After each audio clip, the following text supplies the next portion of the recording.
कि सार्थक घर में कोई भी फंक्शन हो, कोई भी कार्यक्रम हो, हम सोने के गहने नहीं खरीदेंगे, सोना नहीं खरीदेंगे।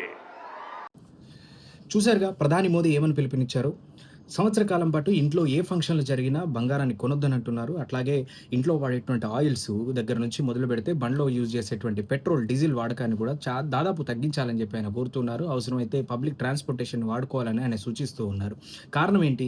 అసలు ఆయిల్స్, బంగారం ఇవన్నీ యూజ్ చేయడం తగ్గిస్తే దేశ అభివృద్ధికి ఎలా దోహదపడతాం? అంటే బంగారం గానీ, ఆయిల్స్ గానీ మనం విదేశీ ప్రాంతాల నుంచి దిగుమతి చేసుకుంటూ ఉంటాం. ఇలాంటి సందర్భంలో భారతదేశంలో ఉన్నటువంటి ఏవైతే విదేశీ మాదక ద్రవ్యాలు అంటే ఫారెన్ రిజర్వ్స్ డాలర్స్‌ల రూపంలో మనం వారికి చెల్లించాల్సి ఉంటుంది. ఇప్పుడు జరుగుతున్నటువంటి యుద్ధ కారణంగా ప్రపంచవ్యాప్తంగా వస్తున్నటువంటి ఆర్థిక మాంద్యం కారణంగా ఇలా డాలర్స్ రూపంలో చెల్లించడం వల్ల మన దగ్గర ఉన్నటువంటి డాలర్స్ ఫారెన్ రిజర్వ్స్ ఏవైతే ఉన్నాయో అవి డిఫిసిట్‌లో పడేటువంటి ప్రమాదం ఉంది. దీంతో పాటుగా రూపాయి విలువ కూడా చాలా తగ్గిపోయేటువంటి ప్రమాదంలో పడింది. ఈ కారణం చేతే ఆయన ఈ సూచన చేశారు. అసలు పాయింట్ ఏంటంటే అసలు భారతదేశంలో బంగారం అంటే అత్యంత సెంటిమెంట్‌గా భావించే స్త్రీలు ఉంటారు. నగల రూపంలో వాటిని వేసుకొని ఎంతో సంబరపడిపోతూ ఉంటారు. సంవత్సర కాలం ఏ ఫంక్షన్‌లు ఉన్నా ఎలాంటి పరిస్థితులైనా అవి కొనకుండా ఉండగలుగుతారా?